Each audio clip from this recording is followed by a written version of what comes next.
감사합니다. 오늘 설교 제목이 시선입니다. 시선. 네, 우리의 시선이 누구를 바라봐야 될까요? 네, 하나님을 바라봐야 합니다. 그래서 오늘 설교 제목은 시선으로 지었습니다.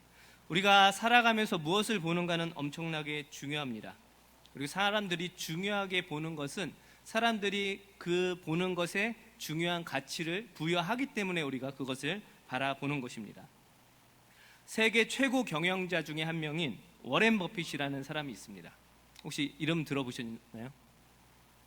네, 모르셔도 돼요. 유명한 사람이 있어요. 그래서 어느 날 이 사람하고 점심을 먹을 수 있는 시간을 허락했고 그 시간을 경매를 했습니다. 그러니까 돈을 주고 이 사람하고 점심 식사권을 따내는 거예요. 얼마에 낙찰이 됐을까요? 밥 한 끼 먹는 거예요. 네. 네, 경매 이제 하시면 돼요. 손 들고 얼마. 네. 15억? 네, 또 얼마?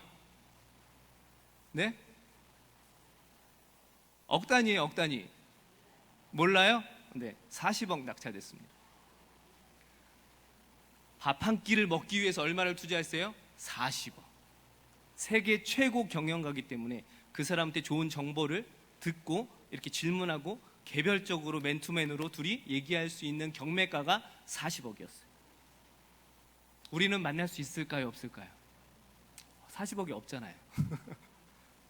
그러니까 사람들이 무언가를 보는 거는 되게 중요한 가치가 있고 어마어마하게 돈이 있는 분이 어쨌든 그 중요한 만남을 위해서 자기의 모든 것을 투자를 하죠. 그만큼 시선이 중요합니다. 아이들이 어른들보다 잘 넘어질까요? 안 넘어질까요? 잘 넘어져요. 왜 잘 넘어지는지 아세요? 아이들의 시선이 어른들보다 주의가 더 집중되지 못하기 때문에 그래요. 그러니까 어른들은 걸어다니거나 하실 때 항상 주위를 잘 살피시잖아요. 아이들은 주위를 잘 살필까요? 못 살필까요? 못 살펴요. 보면 되게 천방지축에 산만합니다. 산만하니까 쉽게 뭘 밟고 넘어져요. 저희 집안 아이들도 저희 집에서 그렇게 넘어져요. 집안에서 매일 넘어져요. 비닐이 있으면 그걸 꼭 밟고 넘어지더라고요. 이불만 있어도 이불을 밟고 넘어져요. 어른들은 절대 넘어지지 않거든요, 집안에서. 근데 아이들은 꼭 넘어져요. 로션 밟아서 미끄러져서도 넘어지고. 아이들의 시선이 그러니까 어떻게 하는 거예요? 집중을 잘 못하는 거죠. 이만큼 무언가를 바라보는 것은 우리의 삶에 있어서 너무나 중요합니다. 이스라엘 백성들이 하나님의 말씀을 통해서 가나안 땅에 정탐꾼을 보냅니다. 12명의 정탐꾼이 넘어가고요. 우리가 잘 아는 말씀이죠. 우리 민수기 13장 33절을 같이 보겠습니다. 시작. 거기서 네피림 후손인 아낙 자손의 거인들을 보았나니 우리는 스스로 보기에도 메뚜기 같으니 그들이 보기에도 그와 같았을 것이니라. 아멘. 12명의 정탐꾼 중에 10명은 무엇이라고 얘기해요? 그 땅을 갈 수 있다 없다? 없다고 이야기를 하죠. 그들은 무엇을 본 거예요? 하나님을 본 것이 아니고 그 땅에 사는 네피림족, 거인족을 본 거죠. 그래서 이 땅은 하나님께서 주신 것 같지만 우리가 갈 수 있을 거다 없을 거다? 없을 거다라고 이야기를 합니다. 하지만 우리가 너무나 잘 아는 여호수아와 갈렙은 그 땅을 들어갈 수 있다 없다? 있다고 얘기를 하죠. 그들은 우리의 무엇이라? 밥이다라고 말합니다. 그 누군가를 보는 거, 무엇을 보느냐에 따라 우리의 가치관이 달라지고요, 우리의 삶이 달라지는 겁니다. 오늘 본문은 이와 비슷한 말씀을 담고 있습니다. 좀 구체적으로 표현을 하면요, 오늘 본문을 통해서 다윗이라는 인물의 시선이 변화가 되기 시작합니다. 그 말씀을 통해서 함께 살펴보려고 합니다. 이스라엘의 초대 왕이 사울 왕이었습니다. 사울 왕이 잘 이끌고 있다가 다윗이 골리앗을 잡습니다. 골리앗을 잡고 나서 소문이 어떻게 나기 시작하죠? 사울은 천천히요, 다윗은 만만이다. 그래서 그 마음에, 사울 왕 안의 마음이 점점 시기심과 질투심과 이제 다윗을 죽이고 싶은 마음이 생기죠. 그래서 다윗이 그 사실을 알고 어떻게 하죠? 도망자 신세가 되게 합니다. 그래서 열심히 이제 도망 다니기 시작합니다. 도망간 곳이 어디였을까요? 광야였어요. 광야. 다윗이 분명히 하나님께 이야기를 들었어요. 사무엘 선지자를 통해서 앞으로 누가 왕이 될 거다? 다윗, 너가 왕이 될 거다. 하나님께서는 다 준비시키시고 예비하셔야 되는데 갑자기 사울 왕이 자기를 죽이려고 하죠. 이해할 수 없었지만 결국에는 도망자 신세로 쫓기게 됩니다. 하필이면 왜 광야일까요? 광야일까요? 성경에서 말하는 광야는 우리가 너무나 잘 알고 있죠. 하나님께서 훈련시키는 곳이 어디예요? 광야죠. 어떻게 보면 다윗은 더 이상 훈련받을 것이 있을까요? 없을까요? 어려서부터 주님을 잘 알았고 정말로 주님의 그 이름 하나 때문에 골리앗까지 무찌른 아주 귀한 신앙의 소유자였어요. 더 이상 어떻게 보면 훈련이 필요 없고 바로 왕으로 올라가도 될 법한 시점임에도 불구하고 하나님께서는 다윗을 더 연단시키시고 훈련시키실 계획을 잡고 있으셨어요. 그래서 다윗을 어디로 내모신다고요? 광야라는 곳으로 내모십니다. 이 광야는 어떤 곳입니까? 이스라엘 백성들이 출애굽 몇 년 동안 광야 생활을 하죠? 40년 동안 합니다. 그리고 하나님께서 그 40년 동안 뺑뺑이 돌리신 이유를 성경에서 분명히 말씀을 하고 있습니다. 신명기 8장 2절입니다. 우리 말씀을 한번 같이 보겠습니다. 신명기 8장 2절입니다.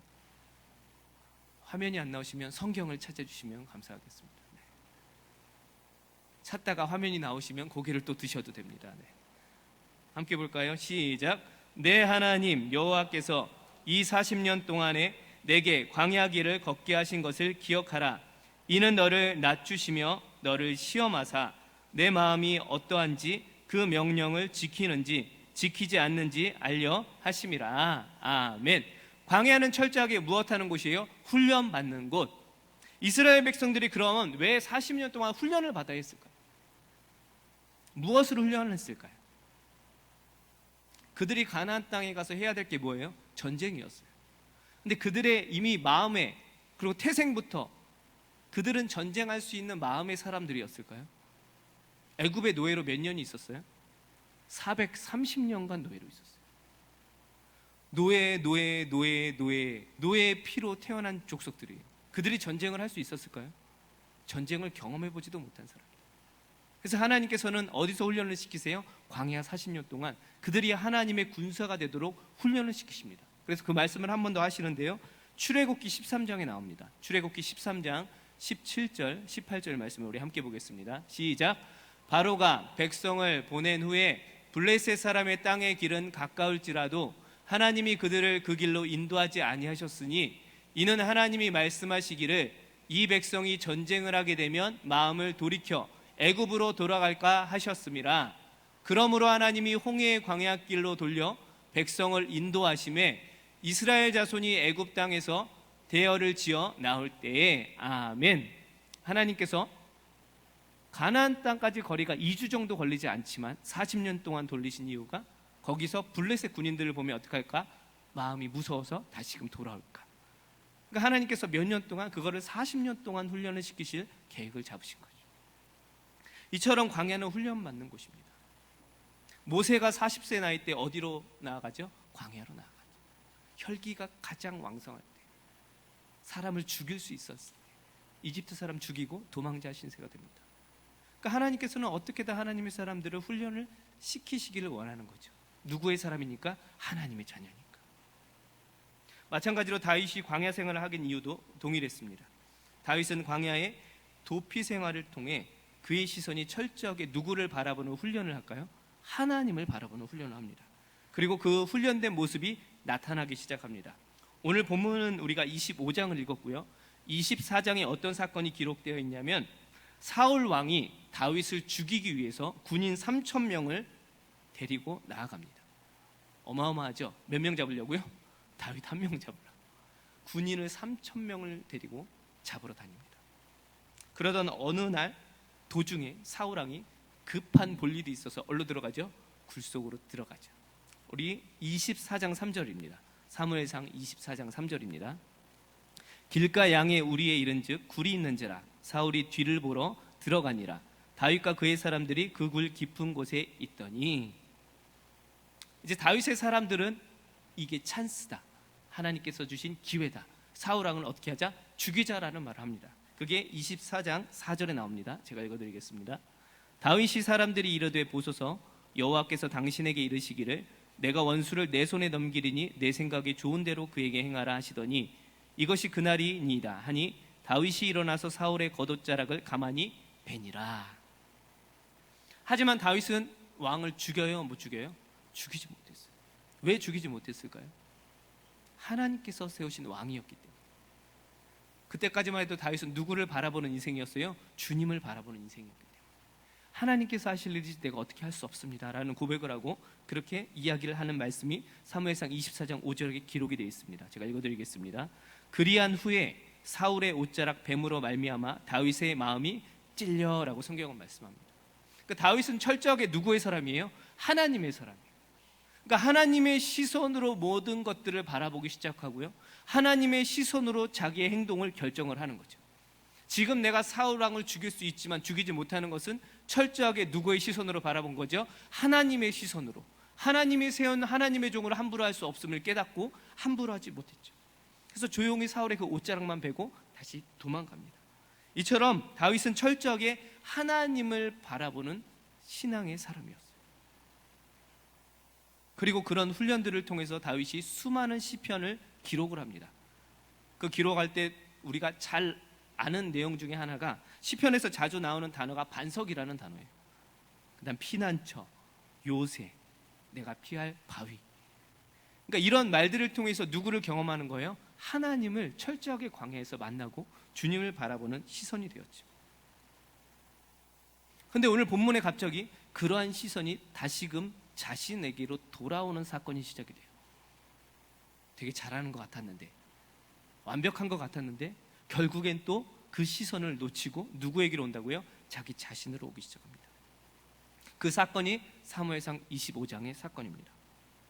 다윗은 광야에서 생활할 때 600명 정도의 사람들과 함께 생활을 합니다. 사울 왕을 피해 광야로 떠날 때 그의 가족들과 환난당한 자, 빚진 자, 원통한 자들이 다윗에게 모이게 됩니다. 그래서 아둘람 공동체라고 합니다. 그러니까 거지들, 깡패들, 가난한 사람들, 이 사람들이 모여서 다윗과 함께 공동체 생활을 해요. 공동체 생활을 하기 때문에 이 사람들이 어떻게든 생활을 해야겠기에 무언가 일을 해야겠죠. 소일거리들. 그래서 이 사람들이 모여서 한 일이 뭐였냐면은, 광야니까 많은 사람들이 동물들을 이렇게 키우고 그런 일들을 광야 생활에서 많이 하잖아요, 유목민들이. 그래서 그 동물을 지켜주는 일들을 감당을 하기 시작합니다. 그래서 다윗이 사람들하고 항상 했던 게 동물들을 지켜주고 그 사람들이 안전하게 유목민 생활을 할 수 있도록 약간 보디가트, 그런 삶을 그 안에서 하기 시작합니다. 그 중에 다윗이 도와준 사람이 있었는데요, 그 사람이 나발이라는 사람이에요. 나발이 있었는데 부자였고 동물도 많이 있었어요. 그래서 다윗과 함께 있던 사람들이 그 나발의 동물들을 잘 지켜줬어요. 항상 그런 일들을 감당을 했습니다. 그래서 다윗이 이제 어느 날 자기들이 또 먹을 것도 부족하고 돈이 필요하니까 이 나발의 동물들을 돌보았던 그 소년들한테 이제 명령을 합니다. 그 말씀이 오늘 본문 사무엘상 25장 7절에 나옵니다. 우리 함께 같이 볼까요? 7절입니다. 우리 함께 읽겠습니다. 시작.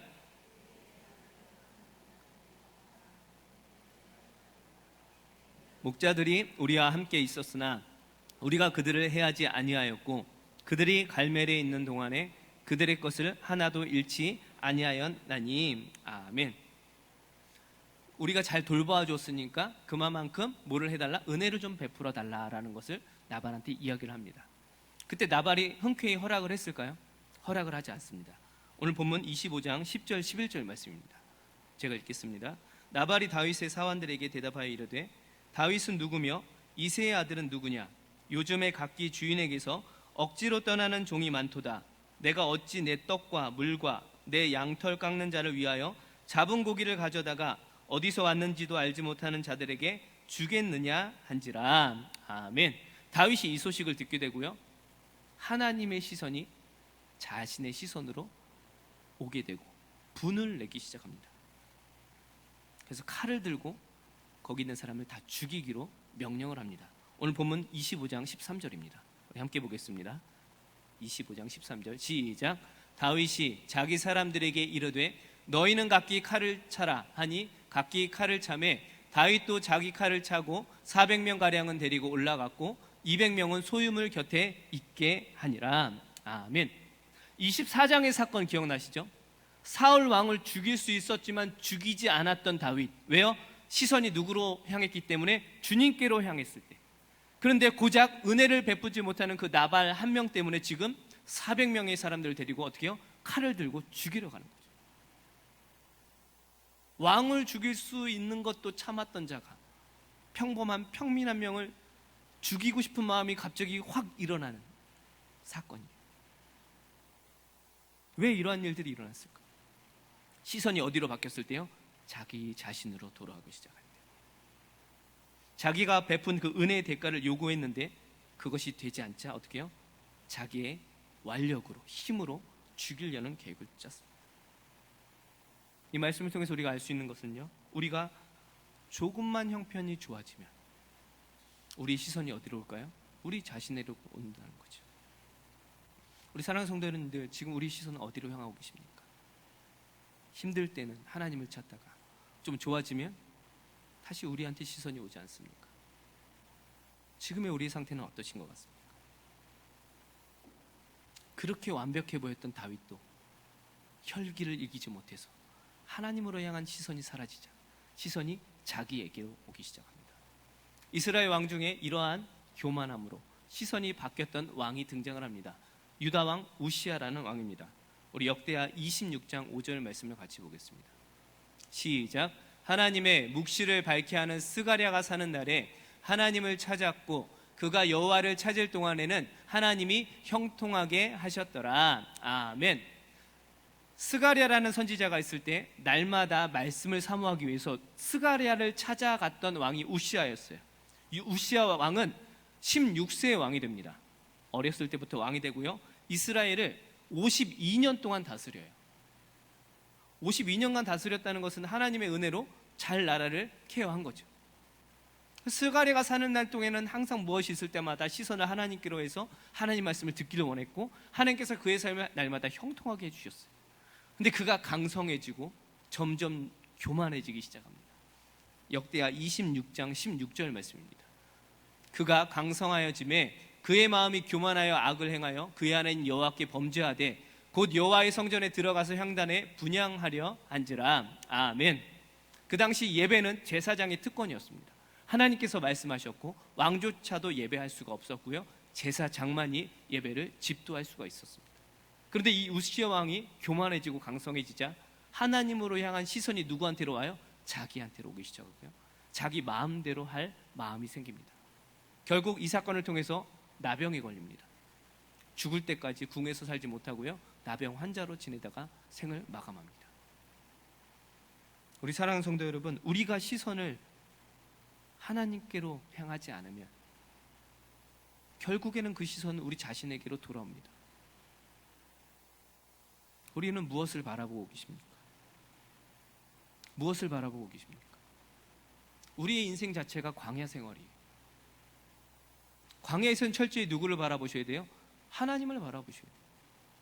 이스라엘 백성들이 철저히 광야 동안 누구를 바라봤어요? 주님이 아니면은 먹을 수도 없고 입을 수도 없고 살 수도 없었어요. 만나를 먹이시고 메추라기를 먹이시고 물이 필요하면 물을 주시고 전쟁이 있으면 하나님께서 도와주셔서 그 전쟁을 승리하게 돼요. 광야라는 곳 자체가 하나님만을 바라볼 수 있는 곳입니다.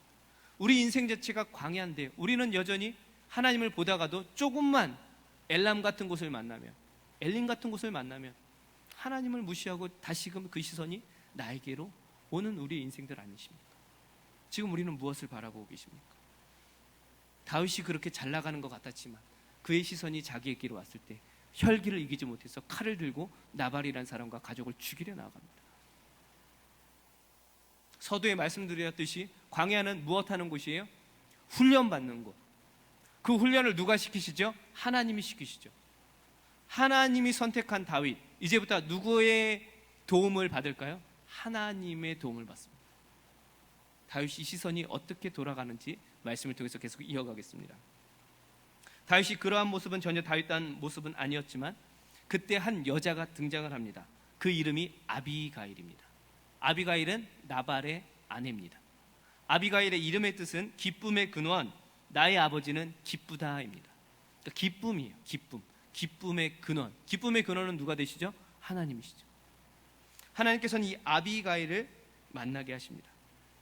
아비가일이 처음에는 이 소식을 몰랐어요. 집에 있지 않았기 때문에. 근데 나중에 집에 갔더니 이 소식을 듣게 됐고요, 아비가일이 여러 가지 물건들을 준비하고 누구한테로 갈까요? 다윗에게로 가서 이야기를 합니다. 그게 오늘 본문 23절부터 28절입니다. 사무엘상 25장 23절로 28절인데요. 우리 한 절씩 교독하겠습니다. 23절부터 28절입니다. 한 절씩 교도하겠습니다. 아비가일이 다윗을 보고 급히 나귀에서 내려 다윗 앞에 엎드려 그의 얼굴을 땅에 대니라.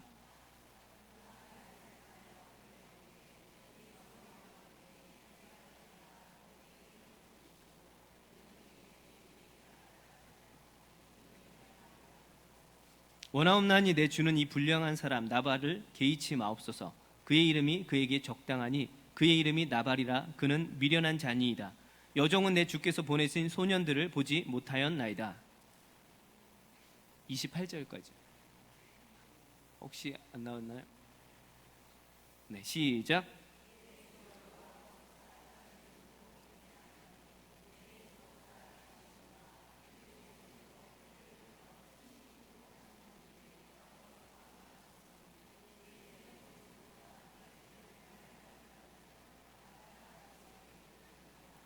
여종이 내 주께 가져온 이 예물을 내 주를 따르는 이 소년들에게 주게 하시고,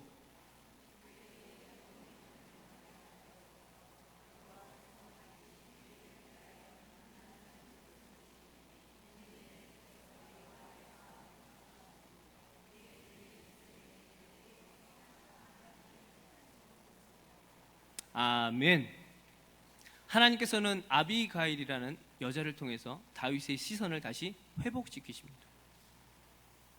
그동안 원수를 하나님께서 다 갚아주셨는데 어찌하여 혈기로 하나님이 하실 일을 당신이 하시렵니까? 이 말을 듣게 됩니다. 그때 다윗이 어떻게 해요? 깨닫게 됩니다. 깨닫게 됩니다. 그리고 고백합니다. 사무엘상 25장 32절입니다. 25장 32절 시작. 다윗이 아비가일에게 이르되 오늘 너를 보내어 나를 영접하게 하신 이스라엘의 하나님 여호와를 찬송할지로다. 아멘. 할렐루야. 누가 깨닫게 하세요? 하나님이 깨닫게 하세요. 다윗이 시선이 회복이 되고 다윗은 이제 나발을 누구한테 맡기죠? 하나님께 맡깁니다. 결국 나발의 인생은 어떻게 됐을까요? 오늘 본문 38절입니다. 한 열흘 후에 여호와께서 나발을 치심에 그가 죽으니라. 아멘. 하나님께로 시선을 향했을 때 모든 문제와 어려움은 누가 해결해 주세요? 하나님이 해결해 주세요. 근데 우리는 조금이라도 하나님으로부터 시선이 멀어지면 결국 그 시선은 나에게로 오게 되고요. 내가 무언가를 이루려고 합니다. 하나님께서 기뻐하실까요? 기뻐하지 않으시죠. 만약 다윗이 자기 손으로 복수를 했다면 그는 더 이상 하나님을 의지하지 않고 자기 스스로 자기 운명을 결정짓는 사람이 돼요. 그러니까 내 인생은 누구 거예요? 내 거죠. 우리 인생은 누구 거예요? 하나님 거예요. 다윗이 그런데 왜 그렇게 광야에서 어려워했을까요? 사울 왕까지 그렇게 안 죽이고 참았던 사람이었어요. 다윗에게 가장 중요한 그 당시 선지자가 있었습니다. 누구였을까요? 사무엘이 있었어요. 문제가 있고 어려움이 있고 무언가 물어볼 때가 있으면 사무엘을 찾아갔지만 다윗이 이 사건이 시작이 될 때 사무엘이 어떻게 됐을까요? 25장 1절에 보면요, 사무엘이 죽었다라고 나옵니다. 더 이상 하나님 말씀을 누군가에게로부터 들을 수 없었을 그때 하나님은 다윗을 사랑하시기 때문에 끝까지 다윗의 시선을 하나님께로 고정시키기 위해서 사무엘이 아닌 누구를 보내서 이번에는 아비가일이라는 여자를 보내신 거죠. 이처럼 하나님께서는 하나님의 자녀가 누구를 보길 원하세요? 하나님을 보길 원하세요. 결국 다윗의 시선이 아비가일을 통하여서 기쁨의 근원이 되시는 하나님께로 나아갔고 하나님께서 모든 문제를 해결해 주십니다. 그리고 나중에 이 아비가일이 다윗의 아내가 됩니다. 사랑하는 성도 여러분, 하나님께서는 지금도 역시 동일하게 우리의 시선이 주님을 바라보길 원하십니다. 우리 교회가 여러 가지 지금 준비해야 될 상황이고 이럴 때일수록 우리가 누구를 바라봐야 될까요? 주님을 바라보시고. 이건 누가 하실 일이에요? 하나님이 하실 일이에요. 때로는 우리의 욕심으로 우리가 생각하는 걸로 무언가를 개입하고 싶고 내 혈기와 내 왕성함을 통해서 무언가를 간섭하고 싶지만 하나님이 원하시는 건 무엇이에요? 하나님을 어떻게든 바라보길 원하셔요. 그 마음을 깨닫고 이해하시고 하나님의 시선으로 나아가는 우리 교회가 되길 예수님의 이름으로 축복합니다. 그래서 이러한 시기 때 하나님이 우리 교회를 어떻게 이끄시고 어떻게 움직이시는지 우리가 모두가 동일하게 느꼈으면 좋겠어요. 같이 기도합시다. 이를 위해서 기도합시다. 우리의 시선이 누구를 바라보도록요? 하나님을 바라보도록. 많은 사람들의 소리가 들립니다. 하지만 그 소리가 중요하기도 하지만 더 중요한 것은 하나님의 시선. 이럴 때일수록 우리가 누구를? 주님을 바라보셔야 돼요. 반드시 하나님께서는 우리를 이끄시고 도우시는 분이세요. 왜요? 하나님의 자녀이기 때문에. 다윗을 너무나 사랑하시기 때문에 포기하지 않고 아비가일을 통해서도 그가 깨닫게 도와주시잖아요. 어떻게든 회복시켜 주시는 거예요. 하나님은 우리를 사랑하시기 때문에 절대 포기하지 않고 우리의 시선을 계속 하나님께로 향하게 하십니다. 그 사실을 믿으시고 깨달으시고 순종하는 저와 여러분들이 되시길 예수님의 이름으로 축복합니다. 축복합니다. 우리 찬양하고 함께 기도하겠습니다.